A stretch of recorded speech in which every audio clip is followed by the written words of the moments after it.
Hindi tatanaw ng utang na loob. Sinasabi ni Boying, pag naging ombudsman ako, hindi ko i-weaponize yan, I'll be impartial. Yung DOJ nga wineponize mo, what will suddenly make you a saint pagka ikaw ay naging ombudsman? Okay, I'm glad you asked. Ganito yan, Ito talaga bend the law. Okay. Nag-file si Mayor Duterte, Duterte, sa Deputy Ombudsman for Mindanao.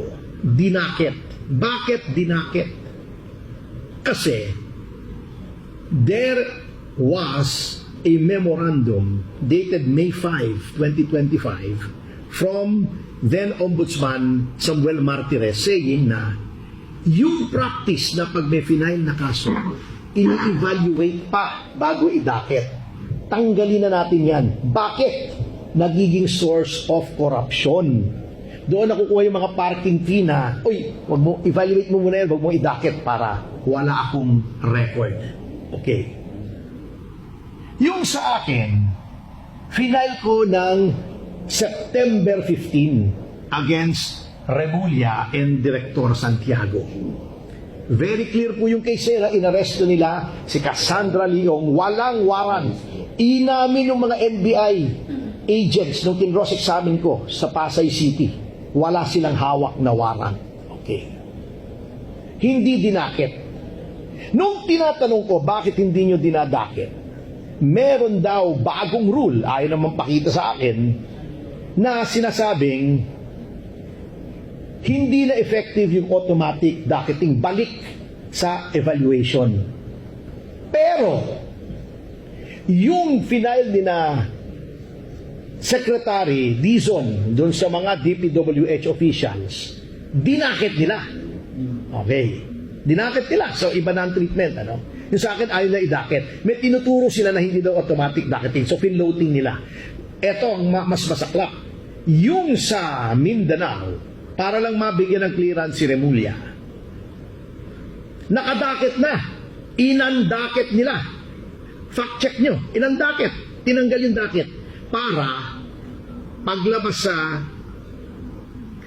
ombudsman, may clearance. Can you imagine how they bend the law? Ito ang objection ko kay Boying Remulla. Hindi dahil personal. Okay.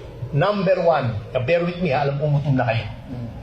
Never sa history ng ombudsman, ng Office of the Ombudsman, nagkaroon ng ombudsman na politiko. Tingnan nyo. I-google nyo yung mga naging ombudsman. Walang politician dyan. Bakit? It's supposed to be independent. Okay? Okay. Number two, wala except one na naging ombudsman na dating member of the cabinet. Si Merceditas Gutierrez, anong ginawa? Nung nagbago yung administrasyon, inimpeach siya. Okay? Number three, kung ang ombudsman na gustong mag-ombudsman, kitang-kita nyo na yung kamay ng Malacanang na pinipilit lahat para siya ay gawing ombudsman. Paano magiging independent yan? Di utang na loob niya, hindi siya qualified, binaraso para siya maging ombudsman. Hindi tatanaw ng utang na loob. Sinasabi ni Boying, pag naging ombudsman ako, hindi ko i-weaponize yan, I'll be impartial. Yung DOJ nga wineponize mo, what will suddenly make you a saint pagka ikaw ay naging ombudsman? Napupunta ka sa napapunta ka sa Damascus para kang si Saul, bigla ka naging si Pablo. Di ba? Kung yun ang ugali mo, yung direct mo reason kasi utang mo kay Marcos Jr., yung pagko-ombudsman mo, siya nang nagpapraso Remember noon, may gustong i-appoint si GMA na justice. Wala sa shortlist ng JBC. Pinilit niya. Ilagay niya sa shortlist. Pumalag ang JBC. Hindi na namilit si GMA. That was as far as someone else, a former president, went in trying to get yung preferred nominee niya. Pero nung pumalag ang JBC, ayaw na niya. Eto, anong ginawa nung Brad ni Remulla, si Kiko Pangilinan na member ng JBC?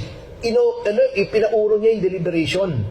ng issue-shortlist. Bakit? Para makakuha ng clearance si Remulla.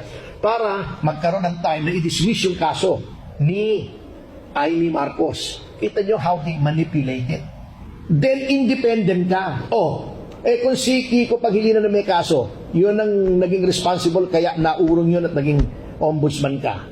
Kung si John Vic Remulla nagkakaso, kung yung anak mo na public official sa Cavite Province magkakaso, kaya walang politician nilalagay dyan, kapartido mo. Never nagkaroon ng politiko dyan, lalagyan mo ngayon. Yun ang fundamental na objections namin kay Remulla. Ang ombudsman, ang huling sumbungan ng bayan, iko-compromise mo pa yung integrity, wala na natira, Korte Suprema na lang.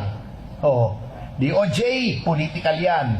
Ombudsman dapat independent by its charter, by the intention of the Constitution.